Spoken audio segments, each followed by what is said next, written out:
जय श्री कृष्ण। नमस्कार। श्रीमद् भगवत गीता के अध्ययन की श्रृंखला में नववें अध्याय राज विद्या राज गुह्य योग के आज के सत्र में सभी सहाध्यायियों का स्वागत एवं अभिवादन। ओमकार के नाद के साथ प्रार्थना करेंगे। आ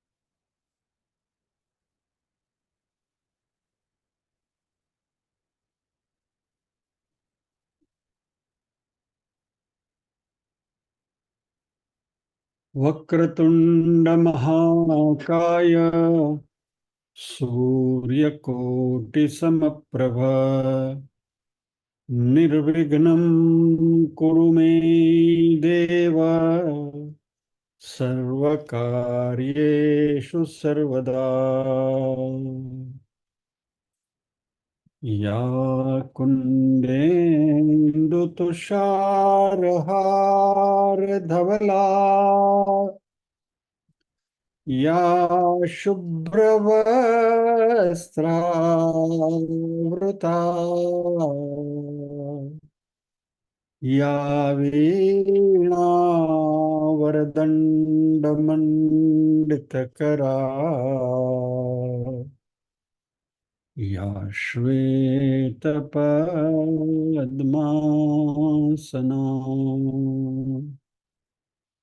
या ब्रह्माच्युतशङ्कर प्रभृतिभिः देवैः सदा वन्दिता सा मां पातु सरस्वती भगवती निःशेषजाड्यापहा।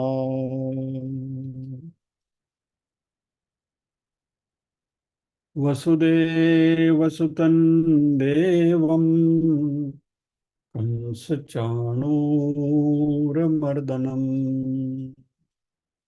देवकी परमानन्दम् कृष्णं वन्दे जगद्गुरुम्। ॐ सहना भवतु सहनो भुनक्तु सह वीर्यं करवावहै तेजस्विनावधीतमस्तु मा विद्विषावहै।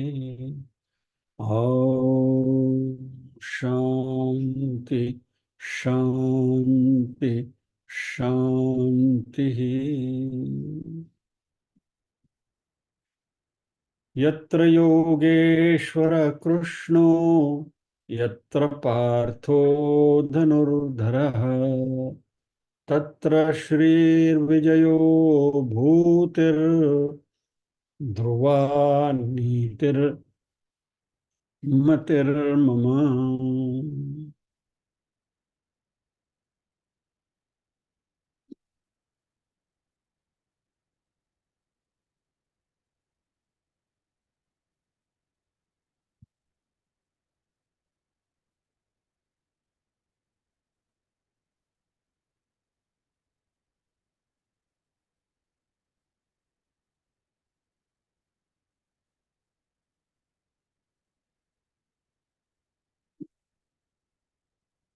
ॐ श्री परमात्मने नमः। अथ नवमोऽध्यायः। राजविद्या राजगुह्ययोगः। श्रीभगवानुवाच इदं तु ते गुह्यतमम् प्रवक्ष्याम्यनसूयवे ज्ञानं विज्ञानसहितं यज्ञात्वा मोक्ष्यसे शुभात्। राजविद्या राजगुह्यं पवित्रमिदमुत्तमम् प्रत्यक्षावगमं धर्म्यं सुसुखं कर्तुमव्ययम्। अश्रद्धधाना पुरुषा धर्मस्यास्य परन्तप अप्राप्य मां निवर्तन्ते मृत्यु संसारवर्त्मनि। मया ततमिदं सर्वं जगदव्यक्तमूर्तिना मत्स्थानि सर्वभूतानि न चाहं तेष्वस्थितः। चौथे श्लोक से 10वें श्लोक तक भगवान ने अपने निर्गुण निराकार स्वरूप के बारे में बताया है। चौथे श्लोक में कहा कि मुझ निराकार परमात्मा से यह सब जगत परिपूर्ण है और सभी भूत मेरे अंतर्गत संकल्प के आधार स्थित है, किंतु वास्तव में मैं उनमें नहीं हूं। मत्स्थानि सर्वभूतानि न चाहम तेष्वस्थितः। 5वां श्लोक। न च मत्स्थानि भूतानि पश्य मे योगमैश्वरम् भूतभृन्न च भूतस्थो ममात्मा भूत भावनः। ये सारे जो भूत हैं यानी कि जो जिंदा लोग हैं वह मुझ में स्थित नहीं है, किंतु मेरी ईश्वरीय योग शक्ति को देख कि भूतों को धारण पोषण करने वाला और भूतों को उत्पन्न करने वाला भी मेरा आत्मा वास्तव में भूतों में स्थित नहीं है। यानी परमात्मा कहते हैं कि मैं उन सब का आधार हूं, लेकिन मैं उनके अंदर समाहित नहीं हूं। एग्जाम्पल, स्क्रीन के ऊपर पिक्चर है लेकिन पिक्चर के अंदर स्क्रीन नहीं है। स्क्रीन की वजह से पिक्चर है, बिना स्क्रीन के पिक्चर नहीं है। लेकिन स्क्रीन पिक्चर के अंतर्गत नहीं है, पिक्चर को सपोर्ट करता है, आधार देता है। ये बात बिल्कुल अच्छी तरह से समझ लेनी है। और फिर उसका उदाहरण देते हैं 6ठे श्लोक में। यथाकाशस्थितो नित्यं वायु सर्वत्र गो महान् तथा सर्वाणि भूतानि मत्स्थानीत्युपधारय। जैसे आकाश में वायु विचरण करते हैं और ये सारे वायु विचरण करने वाले आकाश में ही स्थित हैं, वैसे ही मेरे संकल्प द्वारा जो उत्पन्न हुए हैं ये सभी भूत मुझ में स्थित है, ऐसा जान। यानी आकाश है, उसके अंदर वायु का विचरण होता है। आकाश यानी कि जो ब्लू कलर का ऊपर दिख रहा है वो नहीं, आकाश यानी कि स्पेस। तो जैसे स्पेस के अंदर वायु का विचरण होता है और स्पेस वायु को विचरण करने की सुविधा प्रदान करता है, वैसे ये संसार के सारे भूत मात्र जो है उनको विचरण करने की सुविधा परमात्मा प्रदान करते हैं, उनको सपोर्ट करते हुए। 7वें श्लोक में भगवान कह रहे हैं कि सर्वभूतानि कौन्तेय प्रकृतिम यान्ति मामिकाम कल्पक्षये पुनस्तानि कल्पादौ विसृजाम्यहम्। हे कौन्तेय, हे अर्जुन, कल्पों के अंत में सब भूत मेरी प्रकृति में समा जाते हैं, प्रकृति में लीन हो जाते हैं। और जब ये नया कल्प शुरू होता है तो मैं फिर से उनकी रचना करता हूं। इसके बारे में हमने देखा था, it is like putting things in a deep freeze. Deep freeze में रख दिया, सब स्टेच्यू हो गए, नया कल्प शुरू हुआ, ओवर, तो वापस जैसे थे वैसे चालू हो गए। तो ये 7वें श्लोक में भगवान ने कहा। 8वें श्लोक में भगवान कह रहे हैं, प्रकृतिम स्वामवष्टभ्य विसृजामि पुनः पुनः भूतग्राममिमं कृष्ण मवशं प्रकृतेर्वशात्। अपनी प्रकृति को अंगीकार करके स्वभाव के बल से परतंत्र हुए सभी संपूर्ण भूत समुदाय को बार बार उनके कर्मों के अनुसार रचता हूं। यानी 7वें श्लोक में जो भगवान ने कहा कि कल्पक्षये पुनस्तानि, यानी जब ये कल्प पूरा होता है तो डीप फ्रीज में चले जाते हैं। कल्पादौ विसृजाम्य हम, कल्प जब ये नया शुरू होता है तभी विशेष तरीके से मैं उनका सृजन करता हूँ। विसृजाम्य हम, इसके ऊपर हमने लंबी चर्चा करी है, आई एम जस्ट रिकैप्चुलेटिंग। और इसी का खुलासा 8वें श्लोक में भगवान कहते हैं कि मेरी प्रकृति को अंगीकार करके ये सभी जीव मात्र अपने स्वभाव के अनुसार या तो अपने कर्मों के अनुसार प्रकृति के परतंत्र हैं, they are dependent on the prakriti, और उनके कर्मों के अनुसार उनकी रचना करता हूं। यानी जब ये नया कल्प शुरू होता है तभी जो जीव जो डीप फ्रीज में थे वो वापस जब प्रकट होते हैं तो अपने अपने संचित कर्मों के हिसाब से प्रारब्ध लेकर प्रकट होते हैं। तो ये पूरी मैकेनिज्म भगवान यहाँ बता रहे हैं। और ये कृत्य जो करते हैं भगवान, सृजन का और प्रलय का, तो कहते हैं कि न च मां तानि कर्माणि निबध्नन्ति धनंजय उदासीन वदासीनम असक्तम तेषु कर्मसु। हे धनंजय, हे अर्जुन, उन कर्मों में मैं बिल्कुल आसक्ति रहित हूँ, उदासीन हूँ, यानी इनडिफरेंट।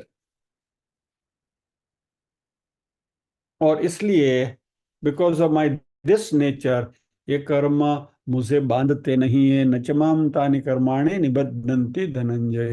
हे अर्जुन, ये सारे उत्पन्न करना प्रलय करने का जो कृत्य हो रहा है यह मुझे बांधते नहीं। और तो करता कौन है ये सब? इसका खुलासा 10वें श्लोक में भगवान ने किया। मयाध्यक्षेण प्रकृति सूयते सचराचरम हेतुनानेन कौन्तेय जगत विपरिवर्तते। कौन्तेय, हे अर्जुन,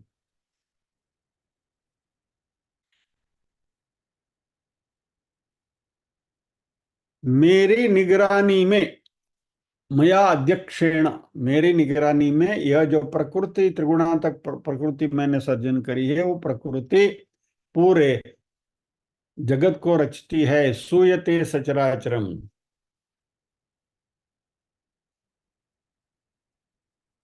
और हेतुना अनेन कौन्तेय जगत विपरिवर्तते। ये जो जगत का ये जो संसार चक्र है वह इस हेतु के अनुसार ही चल रहा है, घूम रहा है।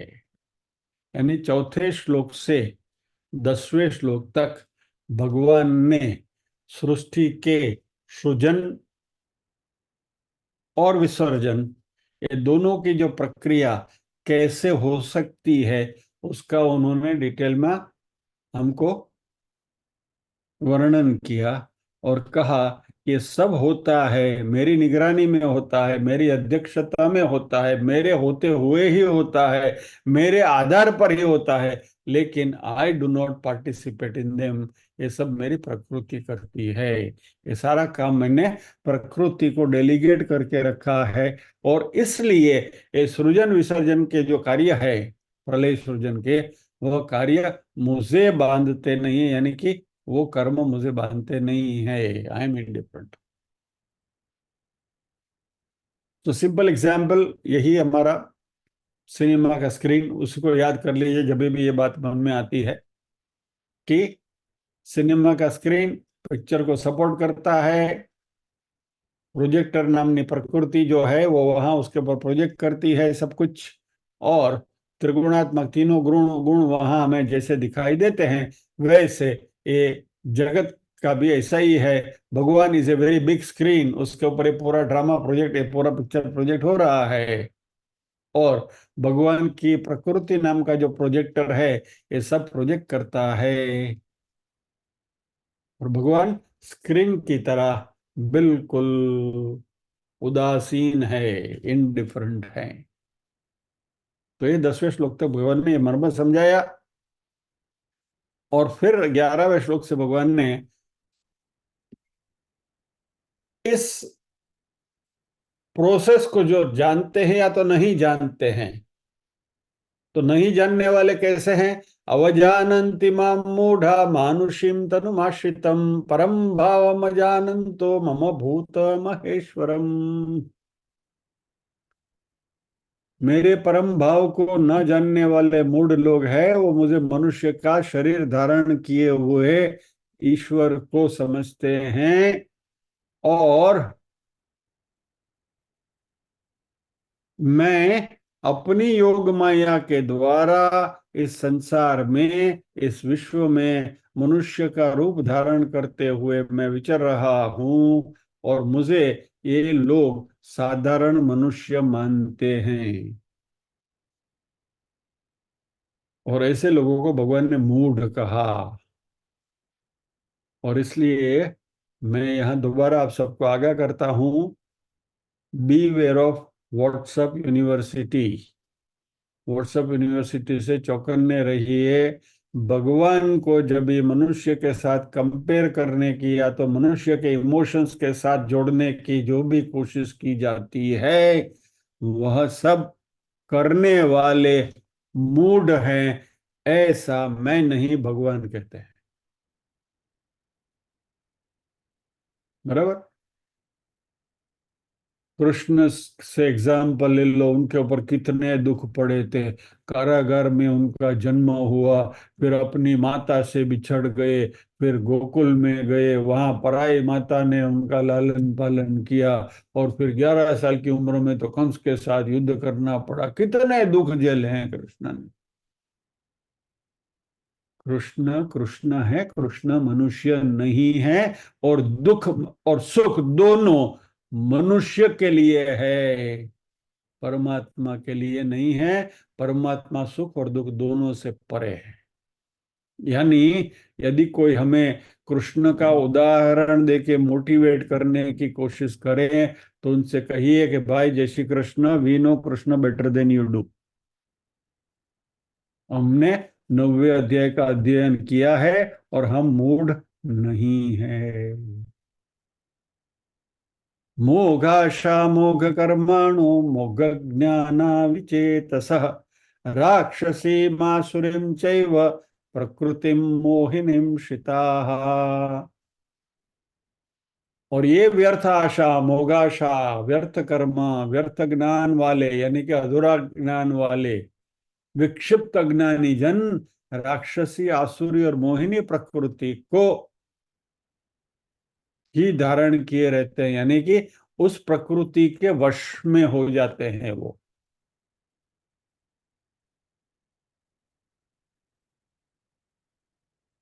और फिर 13वें श्लोक में भगवान ने तू शब्द का प्रयोग करते हुए, परंतु महात्मानस्तु मां पार्थ देवीं प्रकृतिमाश्रिताः भजन्त्यनन्य मनसो ज्ञात्वा भूतादिमव्ययम्।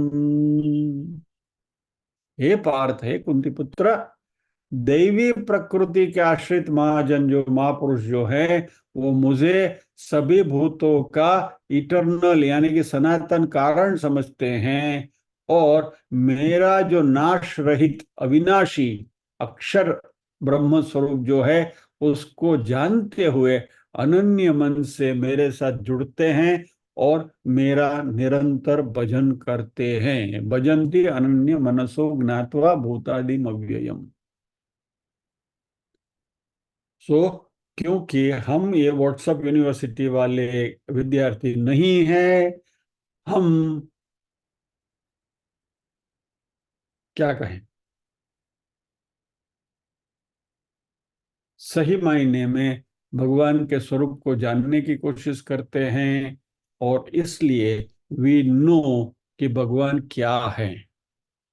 और ऐसे महात्मा क्या करते हैं भगवान का भजन करते हुए? सततम कीर्तयन्तो माम यतन्तश्च दृढ़व्रताः नमस्यन्तश्च माम भक्त्या नित्ययुक्ता उपासते। ये दृढ़ निश्चय वाले भक्तजन निरंतर मेरा नाम लेते हैं, मेरे गुणों का कीर्तन करते हैं और मेरी प्राप्ति के लिए हमेशा प्रयत्नशील रहते हैं। और मुझे बार बार वंदन करते हुए, नमन करते हुए, प्रणाम करते हुए सदा मेरे ध्यान में युक्त रहकर अनन्य प्रेम से मेरी उपासना करते हैं।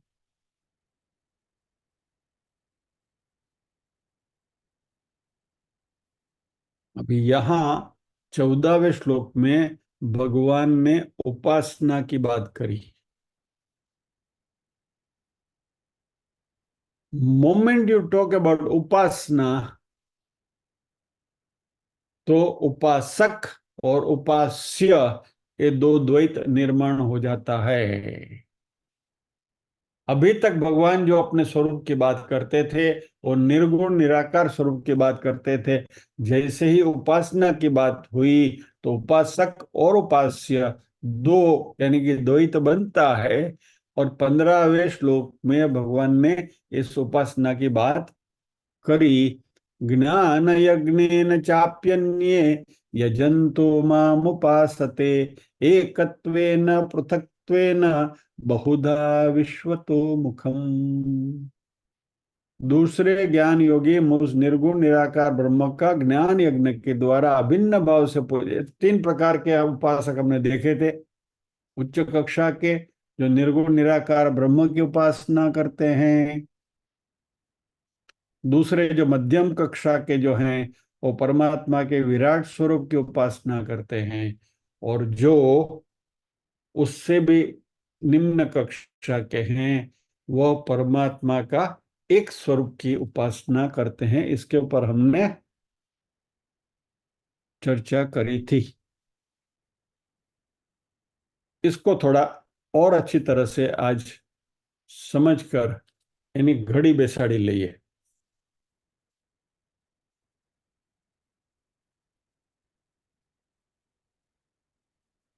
तो जैसे अभी हमने देखा, चौथे श्लोक से लेकर 10वें श्लोक तक भगवान ने अपने सही स्वरूप की बात करी, यानी कि परमात्मा का असली स्वरूप जो है। When ever you talk about परमात्मा, ब्रह्म, गॉड, परमेश्वर, तो वह स्वरूप जो है वो निर्गुण निराकार है। यानी साधारण भाषा में कहें तो परमात्मा का वह ऊपरी स्वरूप है, हायर नेचर, और रादर रियल नेचर, सही स्वरूप है। ऊपरी स्वरूप, सही स्वरूप जो भी कहो। और इसी को परा प्रकृति भी कहा गया था 7वें अध्याय में। और यह जो भगवान का परा स्वरूप है, वही, उसी को ही हमारे शास्त्रों ने सत्यम, ज्ञानम, आनंदम, निर्गुण ब्रह्म कहा।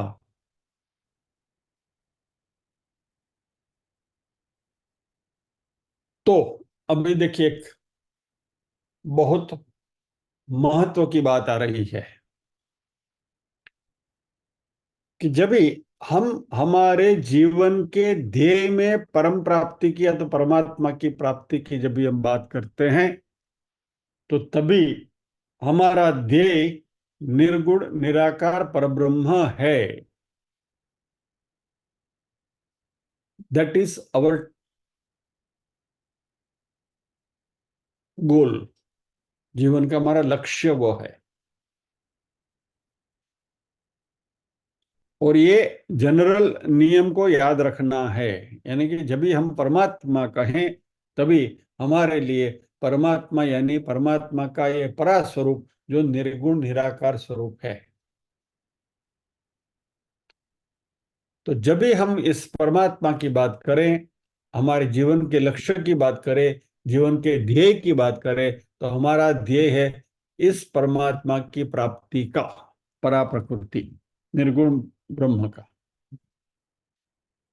और जब भी हम उन्हीं की उपासना करने की जब भी बात करते हैं, तो तभी जैसे आगे आपसे कहा कि उपासक और उपास्य ऐसे द्वैत बनता है। जब भी हम परमात्मा का निर्गुण निराकार स्वरूप की बात करते हैं, तभी जैसे हमने कहा कि वो सत्य है, ज्ञान है, आनंद है, निर्गुण है, वो जो उनका स्वरूप है परमात्मा का, वही स्वरूप हमारा भी है। आत्मा का स्वरूप भी वैसा ही है। आत्मा सु परमात्मा यानी अद्वैत है वहां। लेकिन जैसे ही हमने उपासना की बात शुरू करी, तो उपास्य और उपासक, तो हम उपासक बन जाते हैं, हम भक्त बन जाते हैं, वह भगवान बन जाते हैं। हम उपासक हैं, वह उपास्य हैं, और ऐसे द्वैत निर्माण होता है। और फिर वह जो उपास्य देव है हमारे, उसके अलग अलग स्वरूप की हम कल्पना करते हैं।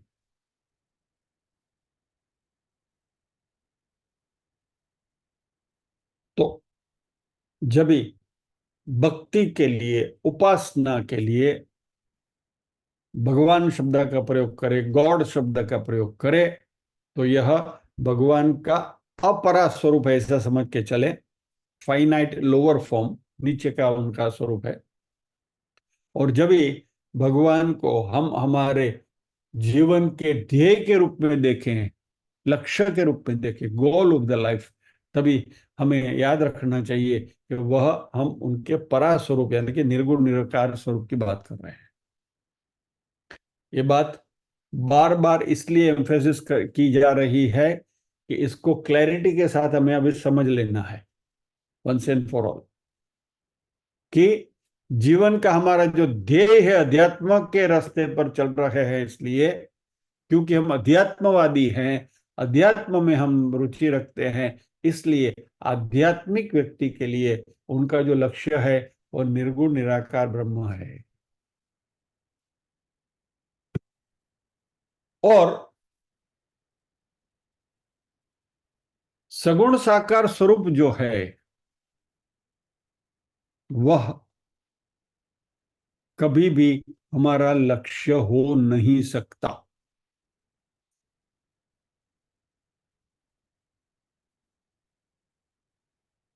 जनोपनिषद में बहुत स्पेसिफिकली कहा है, तदेव ब्रह्म त्वं विद्धि नेदम यदिदम उपासते। तो यह जो स्वरूप परमात्मा का है, सगुण साकार स्वरूप, उसको एक बीच के step, intermediate step, stepping stone की तरह उसका हमें उपयोग करना है।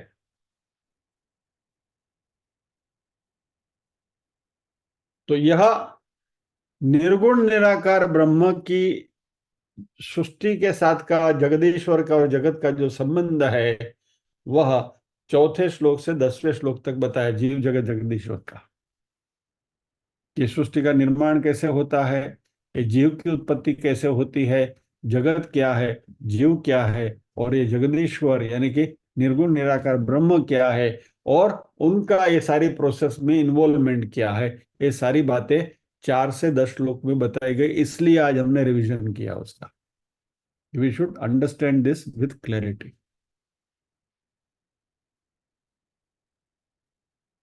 सो मया ततमिदम सर्वम जगत अव्यक्त मूर्ति ना, उन्होंने शुरू किया, अव्यक्त मूर्ति हूं मैं। अव्यक्त मैंने फॉर्मलेस, अव्यक्त यानी निर्गुण, सॉरी निराकार। और फिर उनके कोई गुण नहीं है, शब्द स्पर्श रूप रस गंध कुछ नहीं है, और इसलिए वो अव्यक्त है।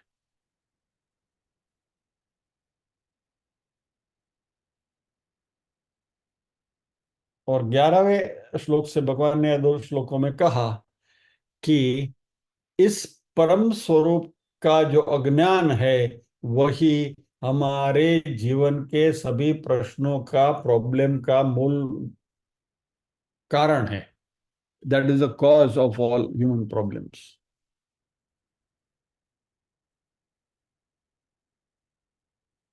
और जब तक हमारा लक्ष्य वो नहीं होता, निर्गुण निराकार ब्रह्म, तब तक हम जीवन में दूसरे लक्ष्यों को ढूंढने की कोशिश करते हैं। And then our goal keeps on changing. फिर परमानेंट गोल कोई रह नहीं सकता। देखिए, हम सभी अपने अपने जीवन का विश्लेषण कर लें कि जब आप स्कूल में थे तो आपका गोल क्या था।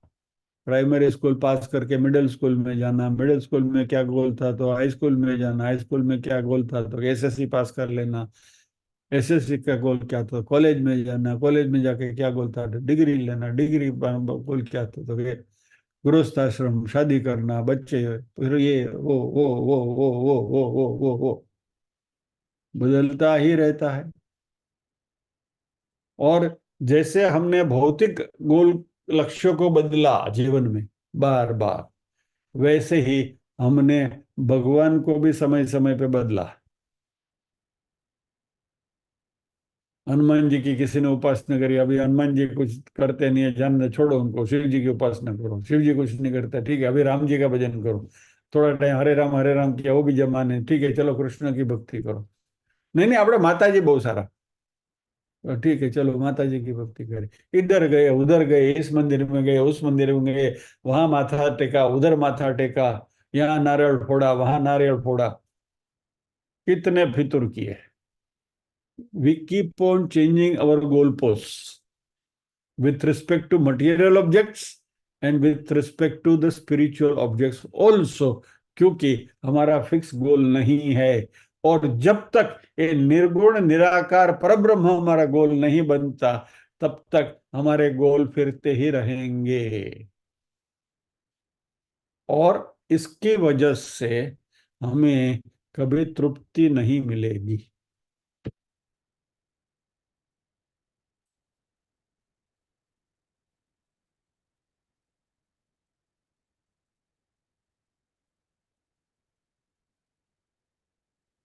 मुझे उस समय की याद आ रही है जब हम लोगों ने एज ए लग्जरी आइटम घर में वीसीपी लाए थे हम, वीडियो कैसेट प्लेयर। बराबर, वीडियो कैसेट प्लेयर, या तो वीसीआर लाए थे, वीसीआर वीसीपी जो भी लाए थे। बराबर, टीवी के साथ कनेक्ट कर कर हमने उसके ऊपर पिक्चर देखे थे। जो खरीदना अफोर्ड नहीं कर सकते थे वो भाड़े पे लाते थे। और फिर क्या होता था, वो वीडियो वीसीआर आप एक रात के लिए भाड़े पे लाओगे, वो 500 रुपया भाड़ा लेता था, साथ में 3 कैसेट फ्री में देता था, और आप रात भर जाग के 3 कैसेट देखते थे, 3 पिक्चर देख लेते थे। बराबर, ये धंधा हम सबने किया है। Without exception everyone has done this.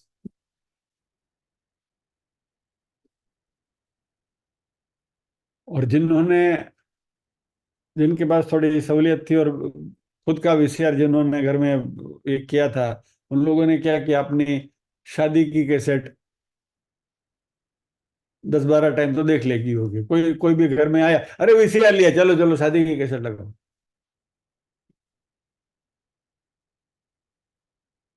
सब हो चुका। Finally you get bored of it. कंटाल आता है। बहुत सारे पिक्चर देखे, शादी की कैसेट भी देख ली, घर में कोई फंक्शन हो गया उसकी भी कैसेट बार बार देख ली। कितनी बार देखोगे? कहने का तात्पर्य क्या है? एवरी फिजिकल ऑब्जेक्ट, भौतिक कोई भी संसाधन, ये तो खाली एक उदाहरण दिया आपको मैंने, क्योंकि इससे, इस उदाहरण से हम सब परिचित हैं, इसलिए बहु परिचित उदाहरण दिया। तो संसार के किसी भी भौतिक चीजों से it always gives diminishing returns, low of diminishing returns, मालूम है? जितना उसका उपभोग करो उतना उसमें से मजा कम होती जाती है। मैं आनंद शब्द का प्रयोग नहीं करूंगा यहाँ, मजा शब्द का प्रयोग करो। उससे मजा आता है, आनंद नहीं आता। नहीं, तो जब तक हमारा लक्ष्य जो है, गोल जो है, वह फिक्स्ड नहीं है, फिरता रहने वाला नहीं है, तब तक हमें तृप्ति नहीं मिलेगी। और ये तृप्ति पाने के लिए, यह आनंद सतत हमारे साथ बना रहे, यही हमें चाहिए। तो हमारा अल्टीमेट लक्ष्य होना चाहिए निर्गुण निराकार ब्रह्म का। That should be our goal.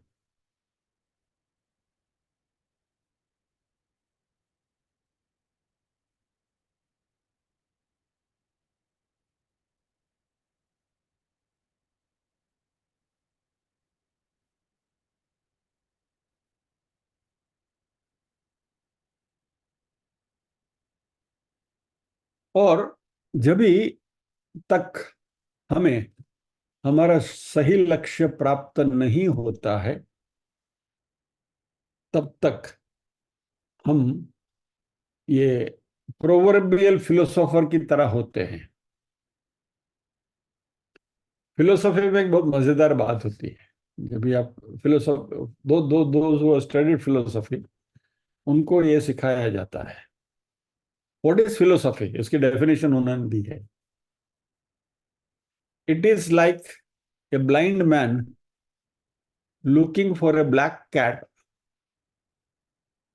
In a dark room in which that black cat is not there.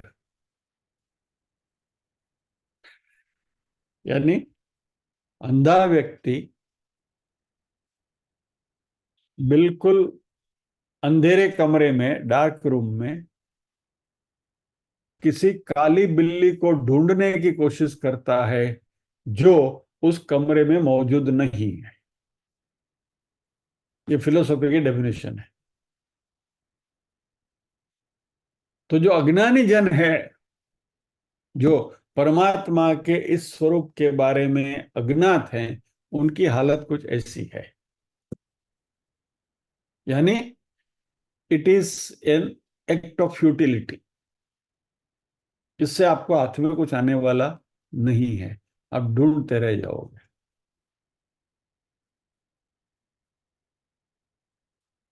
आपसे पूछा जाए कि आपको क्या चाहिए, व्हाट इज आपका लक्ष्य क्या है,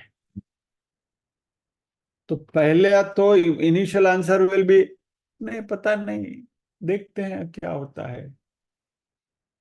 first of all, we have not fixed any goal in life. हमारे जीवन में कोई लक्ष्य ही नहीं बनाया हमने, चलता है। Life is more of chances than choice, जो मेरे जीवन में भी घटित हुआ है। My life is full of chances, no choice. ये आया, हो गया, ये आया, ये करते गए, ये करते गए, ये करते गए, ये करते गए, और फिर भी चल रहा है, गाड़ी चल रही है, यहां तक पहुंच गए। But now that we are enlighten, क्योंकि अभी हमने इतना अध्ययन किया है, तो अभी तो हमें पता होना चाहिए कि हमारा सही लक्ष्य क्या है।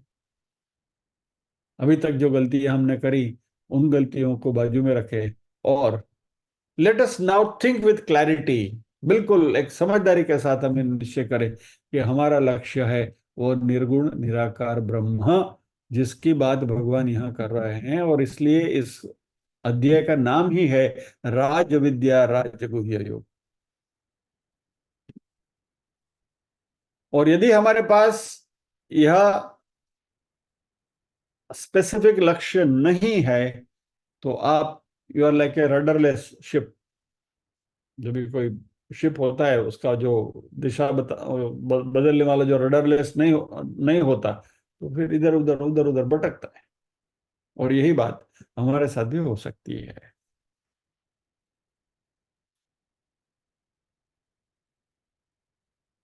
हमारे पास, हम लकी हैं कि हमारे पास हमारे शास्त्र हैं, दिशा बताने वाले।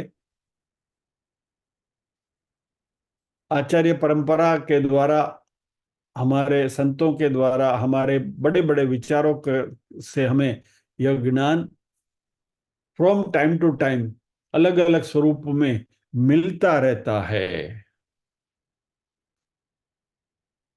और ये सब होते हुए भी कई लोग ऐसे हैं हमारे यहाँ कि जो अभी भी भटक रहे हैं। और भगवान ने कहा कि उनके ऊपर और कुछ नहीं, मात्र आप तरस खा सकते हैं। You can only pity them.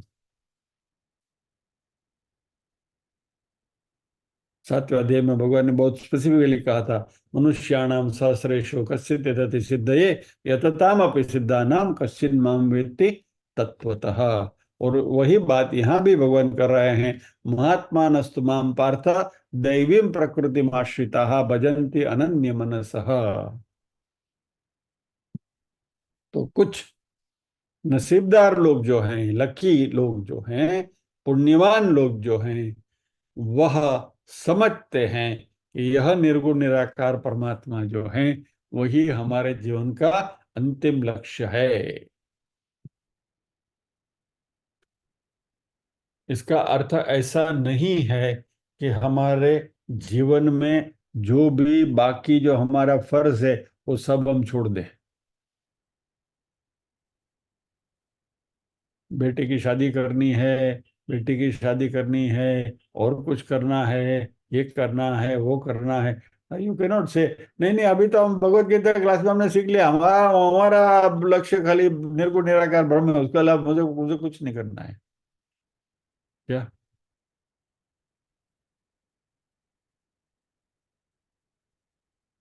Rita Ben अपने स्टूडेंट से कहेंगे कल से मत, अब मेरा लक्ष्य भी पर ब्रह्म है, ये सब छोटा मोटा काम मैं नहीं करती हूँ, वांदा पड़ी जाए।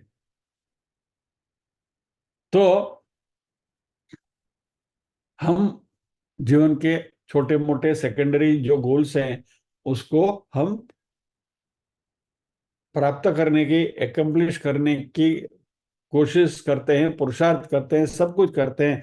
जीवन में जब तक गृहस्थ जीवन है तब तक ये सब नाटक करना है। लेकिन सबकॉन्शियस माइंड में, जैसे संगीतकार के सबकॉन्शियस माइंड में साथ चलता रहता है बैकग्राउंड में तानपुरे का, वैसे हमारे मन में भी निर्गुण निराकार ब्रह्म की छवि बनी रहनी चाहिए।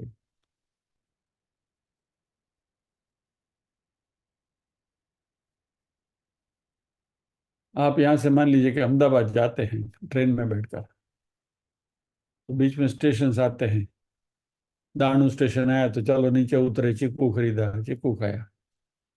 फिर आगे दूसरा कोई स्टेशन आया तो वहाँ वहाँ कुछ अच्छा मिल रहा तो उतर के वो खाया पिए। ट्रेन में जर्नी करते तो खाना पीना तो इट इज मैंडेटरी।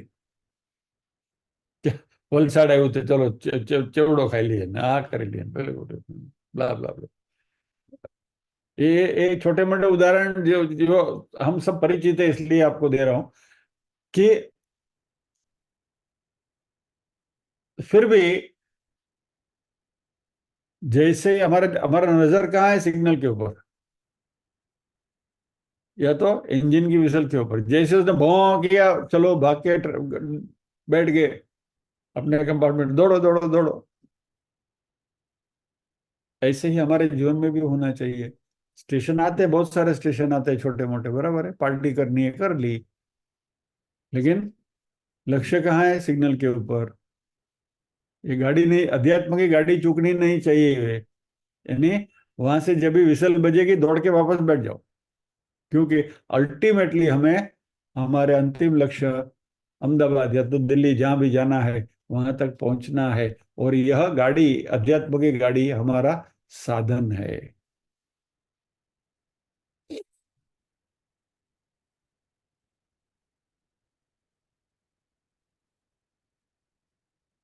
ये गाड़ी की बात आई तो मुझे एक दूसरी बात याद आ रही, चलिए वो भी इसके साथ साथ कर दो। और आजकल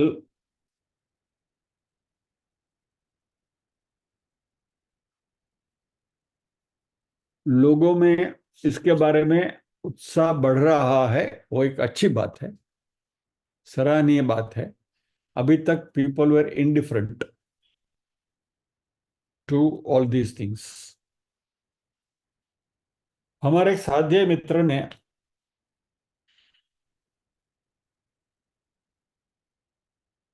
एंड्रॉयड प्ले स्टोर की एक लिंक मुझे भेजी, जिसमें भगवत गीता की एक लिंक है।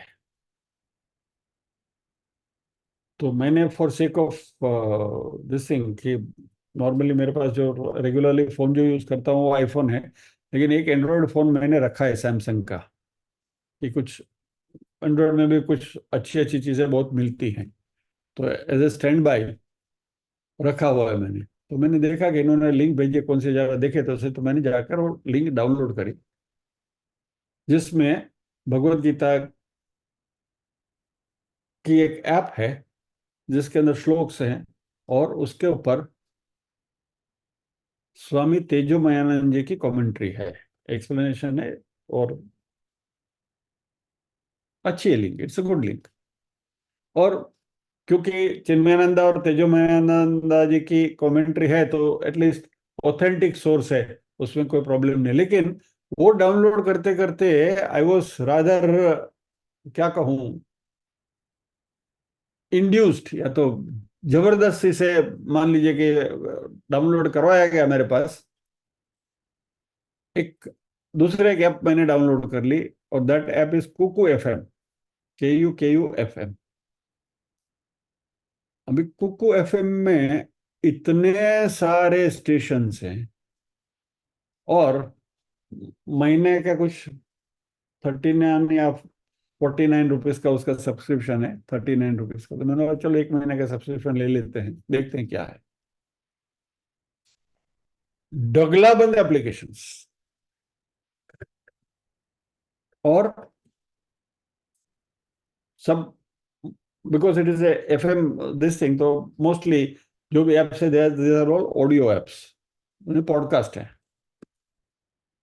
उसमें भी बहुत सारे भगवत गीता के इसके बहुत सारे एप्स भरे पड़े हैं। आपको जो भी चाहिए सब कुछ, शिव पुराण है, ये पुराण है, वो पुराण है, रामायण है, महाभारत, सब कुछ है।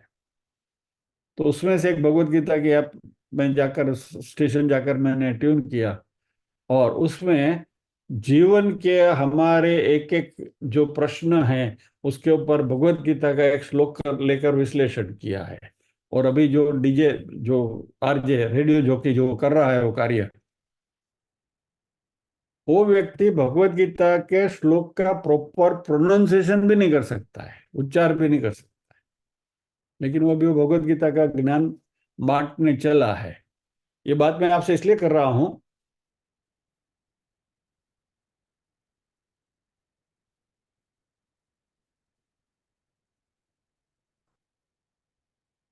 एक रियल लाइफ एग्जांपल के साथ ये बात कर रहा हूं आपसे, to give you a comparison.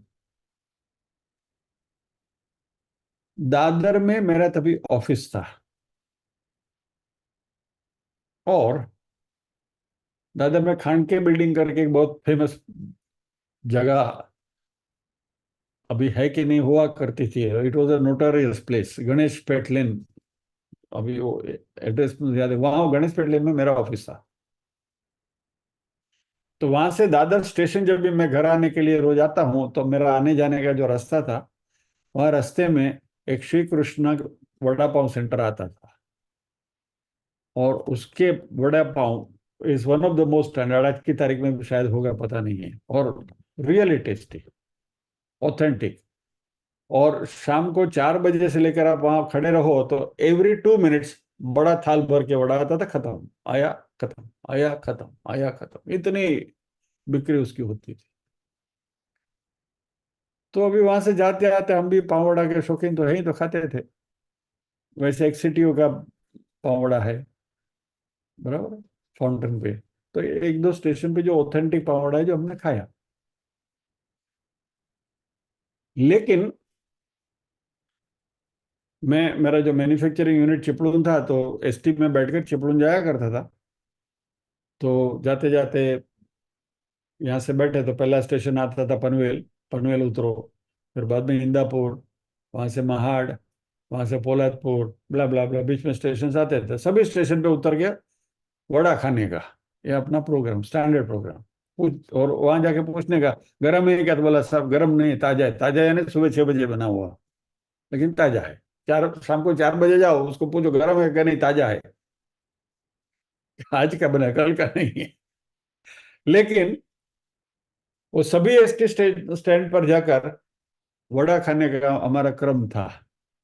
ये मैं कहना क्यों चाहता हूँ, इसलिए ये उदाहरण क्यों दे रहा हूँ। अभी मेरे पास मोस्ट स्टैंडर्ड सीटीओ का वड़ा पाव जो रेगुलरली खाने का मौका मिलता है, ऐसे कृष्णा का वड़ा पाव जो रेगुलरली खाने का मौका मिलता है, लेकिन वो होते हुए भी ये इंदापुर के, पोलादपुर के, महाड़ के ताजा वड़ा खाने का भी चटका जाता नहीं है।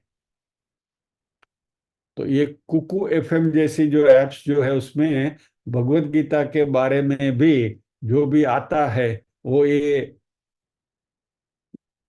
महाड़, इंदापुर, पोलादपुर वाले ताजे वड़े के जैसा है। वो ऑथेंटिक नहीं है। इसलिए उसमें अपना टाइम बर्बाद मत करना, क्योंकि इतना सारा मटेरियल है। मैं खाली आप लोगों को आगे करता हूं, पर करना ना करना आपकी मर्जी है। You can spend as much time as you want, लेकिन अध्ययन करना है तो स्टैंडर्ड वस्तु को पकड़ के करना। तो जैसे हम स्वामी रामसुख दास जी का अध्ययन करते हैं, उनकी कमेंट्री करते हैं, स्वामी चिन्मयानंदा जी को फॉलो करते हैं, शंकराचार्य जी को फॉलो करते हैं, और शंकराचार्य जी को फॉलो करने वाले जो हैं उनको हम फॉलो करते हैं। कहने का तात्पर्य यह है कि let us stick to the authentic source, कि जहां से हमें सही सही इंफॉर्मेशन मिले। और सबसे पहला टेस्ट मेरे मेरे लिए तो लिटमस टेस्ट ये है कि किसी भी साइट पर आप जाओ, वहां वो भगवत गीता के श्लोक का यदि प्रोनाउंसिएशन सही नहीं कर सकते तो उनको बंद कर दो, खत्म। If you can't pronounce the shloka properly, मुझे आपको नहीं सुनना है। As simple as that. I mean first test, litmus test. मैं आपको इसलिए बता रहा हूं कि आजकल लोगों की रुचि बढ़ने लगी, भूख होती है, पीपल वांट इट। और लोग तो अलग अलग कक्षा के होते हैं ना, people are of different levels. क्या अभी अभी हमने देखा ना, हमारे इसमें भी 3 लेवल की बात आई थी ना। उत्तम कक्षा के लोग, मध्यम कक्षा के लोग, कनिष्ठ कक्षा के लोग। तो इसे अलग अलग कक्षा के लोग आते हैं, और सबके लिए कैटरिंग टू देम मटेरियल तो आने ही वाला है। हम उसमें कहीं उलझ ना जाएं, इतनी तकेदारी रखने के लिए ये सारी बातें इतनी लंबी मैंने आपसे करी। यानी वो ताजा बटाटा बड़ा का चक्कर में मत पड़ना। Okay, coming back to our subject. तो हमारे जीवन में भी ये छोटे छोटे स्टेशंस आते हैं, बराबर। हमारा कारोबार संभालना है, हमारा बच्चों को संवारना है, वगैरह वगैरह वगैरह वगैरह, सब कुछ चल रहा है। तो ये सब स्टेशन पे उतरते हैं, जो भी कुछ उसका मजा लेना है ले लेते हैं, लेकिन वापस आकर हमारी अध्यात्म की गाड़ी पकड़ लेनी है। और हमारा अंतिम गंतव्य स्थान जो है, वो निर्गुण निराकार ब्रह्म है। उसकी हमें हमेशा जानकारी रहनी चाहिए, विथ क्लैरिटी। नाउ,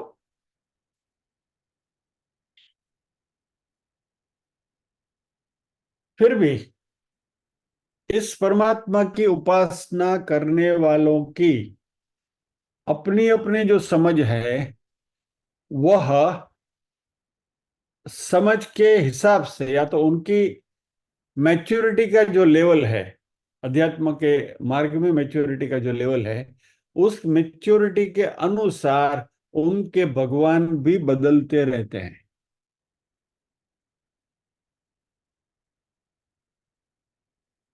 तो इसी अध्याय में भगवान ने ये 15वें श्लोक में कहा था, इसलिए इसका रेफरेंस हम यहाँ दे रहे हैं कि एक रूप ईश्वर की हमने बात करी।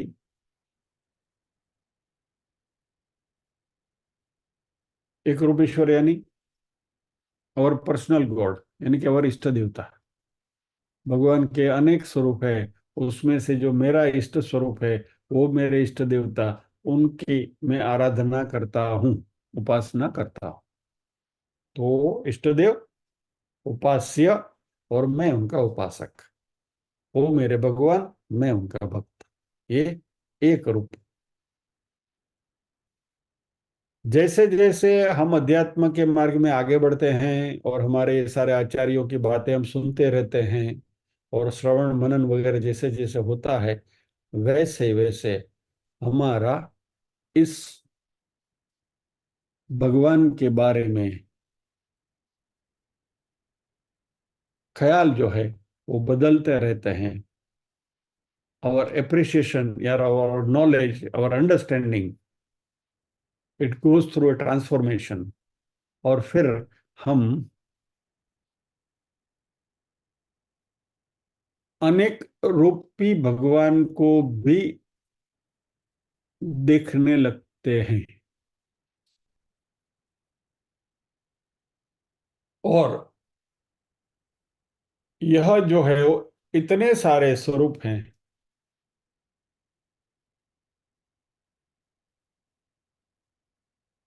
लेकिन सभी स्वरूप गणित की भाषा में कहें तो दे आर फाइनाइट। वेरएज निर्गुण निराकार ब्रह्म जो है इज लाइक इंफिनिटी। तो एक स्वरूप से भी हम यदि आराधना करें, उपासना करें, दैट इज ऑल्सो फाइनाइट। अनेक रूप में भगवान को भी हम देखें तो वो भी फाइनाइट है।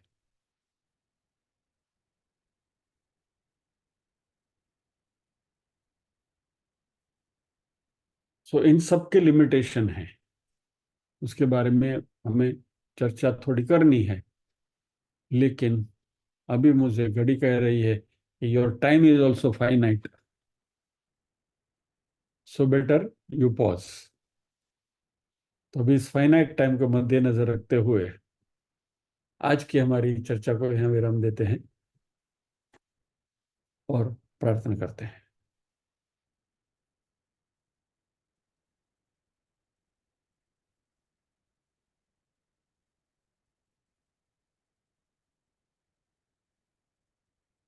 आज के सत्र में हमने कुछ नया नहीं किया है। अगला श्लोक हमें करना है, 16वां श्लोक से आज शुरुआत करनी है।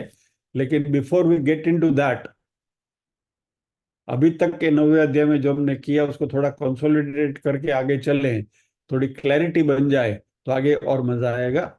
इस उद्देश्य से ये चर्चा हमने शुरू करी है। शायद एक और सत्र भी हमें लगेगा, तो will spend that time and then we shall proceed further. तो आज हम यहाँ रुकते हैं, प्रार्थना करते हैं। ओम असतो मा सद्गमय, तमसो मा ज्योतिर्गमय, मृत्योर्मा अमृतंगमय। सर्वेषां स्वस्तिर्भवतु, सर्वेषां शान्तिर्भवतु, सर्वेषां मङ्गलं भवतु, सर्वेषां पूर्णं भवतु। लोका समस्ताः सुखिनो भवन्तु, लोका समस्ताः सुखिनो भवन्तु। नाहं कर्ता हरिः कर्ता, हरिः कर्ता हि केवलम्। ओम शांति शांति शांति। सभी के हृदय को में विराजमान परम कृपालु परमात्मा को वंदन करते हुए आज के सत्र को हम विराम देते हैं। अगले शनिवार फिर मिलेंगे इसी चर्चा को आगे बढ़ाते हुए। जय श्री कृष्ण।